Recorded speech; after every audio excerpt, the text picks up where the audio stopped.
वह कैसा ईश्वर होगा जो मर गया? क्या यह पॉसिबल है कि ईश्वर मर गया हो? जर्मनी जब बहुत सारे अलग अलग देशों की कॉलोनी बन गई थी, छोटे छोटे देश भी जर्मनी पर कब्जा कर लिए थे और जर्मनी के लोग ईश्वर के भरोसे बैठे थे कि एक दिन सब कुछ ठीक हो जाएगा। वह एक दिन सब कुछ ठीक कर देगा। हीगल की फिलॉसफी लोगों को अंधी और लाचार कर दी थी। हीगल का कहना था कि हम कुछ कर ही नहीं सकते, सब कुछ तो वही करता है। जर्मनी के लोग सिर्फ इंतजार कर रहे थे और प्रार्थना कर रहे थे कि ईश्वर एक दिन उनको बचा लेगा, एक दिन सारी चीजें ठीक हो जाएंगी। तब फ्रेडरिक नीत्शे ने संकेतात्मक तरीके से स्टेटमेंट दी थी कि तुम्हारे ईश्वर को मैंने मार दिया है, तुम्हारा ईश्वर मर गया, अब कौन तुम्हें फेवर करेगा?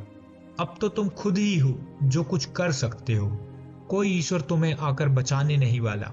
और फिर इस घटना के बाद जर्मनी में पूरी तरह से हीगल की फिलॉसफी ढह गई और जर्मनी का हर इंसान अपनी आजादी के लिए खुद लड़ा। क्या हम ये मान लें कि ईश्वर सिर्फ सांकेतिक है, ईश्वर बस एक प्रतीक है? सारी दुनिया ना जाने कितने धर्म कर्म में उलझी है, कितने ज्यादा लोग हैं जो ईश्वर में मानते हैं। उनका विश्वास है कि कोई पावर है जो हमें जज कर रही है, जो हमें देख रही है, पर आज तक इसका कोई पता नहीं लग पाया। और जिन्हें लगा, जो एनलाइटेंड हुए, उनके ईश्वर की बातें हमें बिल्कुल समझ नहीं आई। हम तो केवल मंदिर, मस्जिद, चर्चों और गुरुद्वारों के ईश्वर को मानते हैं। हजारों लाखों सालों में क्या ये मूर्तियां कभी आपको उस सुपर पावर के मौजूद होने का एहसास कराई? बिल्कुल नहीं, क्योंकि ईश्वर को हमने बनाया है। जितने प्रकार के मनुष्य हैं, उतने प्रकार के हमने ईश्वर बना लिए हैं। हर इंसान का अपना धर्म, उतने ही प्रकार की प्रार्थना करने की जगह, मंदिर, मस्जिद, चर्च और ना जाने कितने आडंबर। हम सब ने मिलकर ना जाने कितने ईश्वर बना लिए हैं। और हद तो ये है कि दूसरे के ईश्वर को झूठा बता देते हैं, उसके लिए एक दूसरे से लड़ते हैं, एक दूसरे को मार डालेंगे, जो बन पड़ेगा वह कर लेंगे। लेकिन ये सिद्ध करना जरूरी है कि मेरा ईश्वर महान है, मेरा ईश्वर सत्य है और तेरा असत्य। ये तो व्यापारियों की भाषा है। वे भी एक दूसरे के सामान को बेकार बताते हैं और झगड़े भी करते हैं। आप भी उन्हीं व्यापारियों की तरह हैं जो दूसरे के सामान को बेकार बता रहे हैं। दुनिया भर में ज्यादातर लड़ाइयां धर्म को लेके ही हुई हैं, क्योंकि धर्म के लिए लड़ने पर कभी भी कुछ गलत नहीं लगता, सब सही होता है। हम जितना धर्म के लिए लड़े हैं, किसी और चीज के लिए नहीं लड़े। जब भी आप ईश्वर की खोज में निकलेंगे, आपकी धर्म रूपी धारणाएं ईश्वर को निर्मित कर देंगी और आपकी यात्रा आपको लगेगा कि पूर्ण हो गई, पर ऐसा बिल्कुल नहीं होता। मनुष्य ईश्वर को केवल खोज सकता है। इस बात को समझ लें कि मनुष्य कभी भी ईश्वर को प्रत्यक्ष नहीं देख सकता। यह एक तरह की मानसिक स्थिति ही होगी जब आप ईश्वरीय ऊर्जा को फील कर पाएंगे, जब आप उस ऊर्जा को अनुभव कर पाएंगे।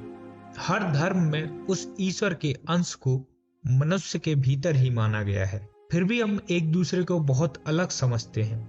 हमारे मन में मंदिरों की, मस्जिदों की, धर्मों की, विचारों की दीवारें हैं। ये दीवारें मनुष्य को कैसे परमात्मा से मिलने देगी? हजारों वर्षों के बाद भी हमारे धर्म, हमारा चिंतन मनन, ध्यान भी उस खोज की यात्रा को खत्म नहीं कर पाया। हमारे और परमात्मा के बीच केवल हमारी धारणाएं ही खड़ी हैं। जैसे ही वह धारणाएं गिरती हैं, हम उस परम तत्व को पा लेते हैं। जैसा कि नीत्शे ने कहा है कि ईश्वर को मैंने मार दिया, और ठीक ही किया कि ऐसा ईश्वर मर ही जाए जो धर्म से जुड़ा हो, जो किन्हीं धारणाओं से बंधा हो जिन्हें मनुष्य ने बनाया हो। हमें ये समझना चाहिए कि हमारी बीमारियों से ज्यादा प्रॉब्लम हमें उन दवाओं से होगी जो दवाएं हम गलत ले रहे हैं, क्योंकि आप बीमार हैं और गलत दवाओं से आप और बीमार बन जाएंगे। आपके साथ यही तो हो रहा है। आपकी ईश्वर को पाने की खोज अभी भी वही है और आप एक और धर्म की खोज शुरू कर दिए। ये बहुत अच्छा होता कि ये रास्ते आपको आपकी मंजिल तक पहुंचाते, पर ऐसा नहीं हो पाया। पर आप उन मंजिलों के रास्तों में अपनी मंजिल को ही भूल गए और इन्हीं रास्तों में फंस कर रह गए। आपको आपका अज्ञान ही है उस परम तत्व तक पहुंचाने वाला। आप खाली करें अपने मन की धारणाओं को, धर्मों के आडंबरों को, आपको छोड़नी होगी वो सोच जो दूसरे को दूसरा बनाती है। सोक्रेटिस ने कहा है कि बहुत कम लोग जान पाते हैं कि वे बहुत कम जानते हैं। इसका साफ मतलब हुआ कि अज्ञानता ही श्रेष्ठ है। फालतू की जानकारी आपका बोझ बढ़ा देती है।